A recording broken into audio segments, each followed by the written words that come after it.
दोस्तों,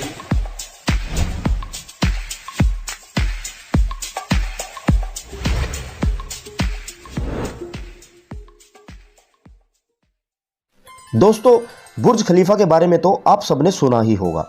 जी हां, मैं बात कर रहा हूं दुबई में स्थित दुनिया की सबसे ऊंची बिल्डिंग के बारे में, जिसके बनने से पहले कोई कल्पना भी नहीं कर सकता था कि इतनी ऊंची बिल्डिंग भी बनाई जा सकती है।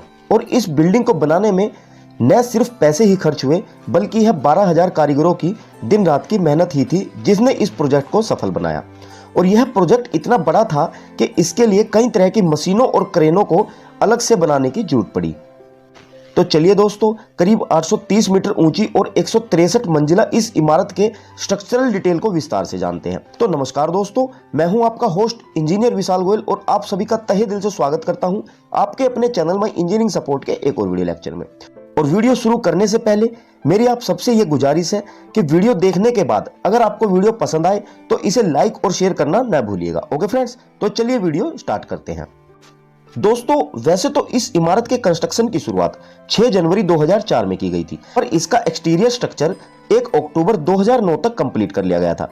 मींस इस बिल्डिंग को ऑफिशियली 4 जनवरी 2010 को ओपन किया गया। कहने का मतलब यह है कि वर्ल्ड की सबसे ऊंची इमारत बुर्ज खलीफा की कंस्ट्रक्शन में 6 साल लगे, जिसका इनॉग्रेशन 4 जनवरी 2010 को किया गया।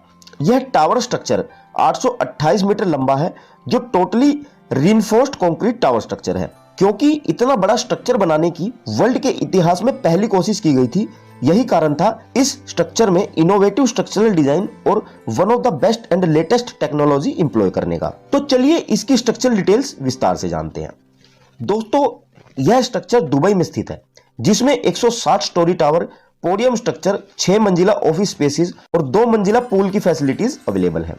इस टावर का एरिया मींस क्षेत्रफल लगभग 2,80,000 स्क्वायर मीटर है, जिसमें सिर्फ 45 से 108 फ्लोर्स तक 700 रेजिडेंशियल अपार्टमेंट है।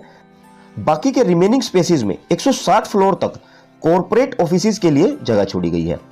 अकेले इस प्रोजेक्ट की टोटल कॉस्ट लगभग $20 बिलियन थी, जिसमें सिर्फ और सिर्फ टावर कंस्ट्रक्शन की कॉस्ट लगभग $4.2 बिलियन थी।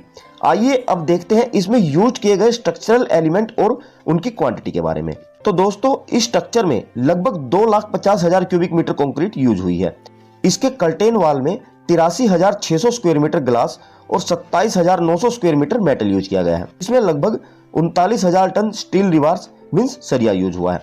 अगर मैन पावर की बात करें तो इस स्ट्रक्चर को बनाने में लगभग 12,000 कारीगर, या आप ऐसे कह सकते हैं कि 22 मिलियन मैन आवर्स यूज हुए हैं। ओके फ्रेंड्स, अब अगर इस टावर की शेप की बात करें तो एंड्रियन स्मिथ नाम के व्यक्ति द्वारा ही बुर्ज खलीफा के स्ट्रक्चरल और आर्किटेक्चरल डिजाइन को तैयार किया गया है। यह स्ट्रक्चर एक सेंट्रल हेक्सागन कोर की तरह दिखता है, जिसके चारों तरफ 3 विंग्स जैसे दिखाई देते हैं, जो स्ट्रक्चर के साथ ऊपर उठते हुए क्रॉस सेक्शन को डिक्रीज करते हैं। इस स्ट्रक्चर में 26 टेरेसेस हैं। ओके फ्रेंड्स, अब बात करते हैं बुर्ज खलीफा के स्ट्रक्चरल सिस्टम की। तो बुर्ज खलीफा को एक वाई शेप फ्लोर प्लान दिया गया है, जो प्लान स्ट्रक्चर को पर्शियन गल्फ के फुल व्यू के साथ साथ एक हायर परफॉर्मेंस प्रोवाइड करता है। इसके साथ साथ इसकी शेप और अपवर्ड सेटबैक्स स्ट्रक्चर पर आने वाली विंड फोर्सेस को भी कम करते हैं। एक्चुअली यह shape finally wind tunnel test की सीरीज के बेस पर ही फिक्स की गई है। इसी स्ट्रक्चर सिस्टम के बेस पर बुर्ज खलीफा को बट्रेस्ड कोर सिस्टम भी कहा जाता है, क्योंकि यह पूरा system high performance concrete wall से कंस्ट्रक्ट किया गया है और हर विंग बट्रेसिस करती है दूसरी को हेक्सागोनल सेंट्रल कोर के थ्रू। जैसा कि मैंने आपको बताया था, यह सेंट्रल कोर टॉर्जन रेजिस्टेंट के लिए बहुत ही हायर रेजिस्टेंट है। बेसिकली स्ट्रक्चर को ज्यादा विंड फोर्सेस और रिलेटेड इफेक्ट्स के बेस पर ही डिजाइन किया गया। ओके फ्रेंड्स, तो आइए अब बात करते हैं इस स्ट्रक्चर में यूज की गई कंक्रीट के बारे में। तो मैं आपको बता दूं कि बुर्ज खलीफा में एक गारंटेड लो परमेबिलिटी और हायर ड्यूरेबिलिटी वाली हाई परफॉर्मेंस कंक्रीट यूज की गई है।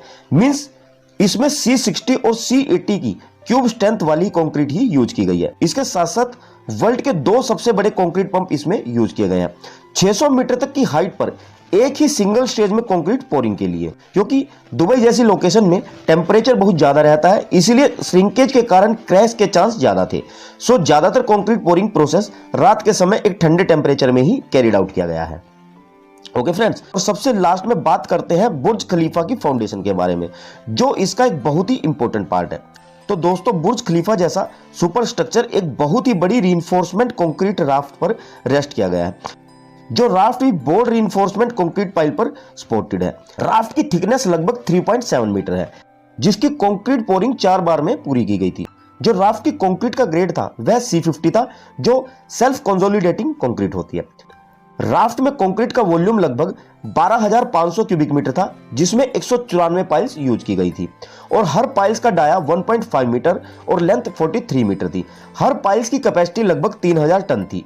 और एक बात मैं आपको और बता दूं कि जहां पाइल्स में C60 SSC concrete grade use किया जाता है, उसे ट्रीमी मेथड के द्वारा ही प्लेस किया जाता है। ओके फ्रेंड्स, तो ये है वर्ल्ड की सबसे ऊंची इमारत बुर्ज खलीफा की स्ट्रक्चरल डिटेल, जो एज ए सिविल इंजीनियर आपको जरूर पता होने चाहिए। तो उम्मीद करता हूं कि ये जानकारी आप लोगों को जरूर पसंद आएगी और आगे भी हमारी कोशिश आप लोगों के लिए ऐसे ही जारी रहेगी। और अगर जानकारी पसंद आई हो तो वीडियो को ज्यादा से ज्यादा लाइक और शेयर करना ना भूलिएगा। ओके फ्रेंड्स, तो चलिए मिलते हैं नेक्स्ट वीडियो में आप लोगों के लिए एक और बेहतर जानकारी के साथ। तब तक के लिए देखते रहिए, सीखते रहिए और बने रहिए अपने चैनल माई इंजीनियरिंग सपोर्ट के साथ। धन्यवाद।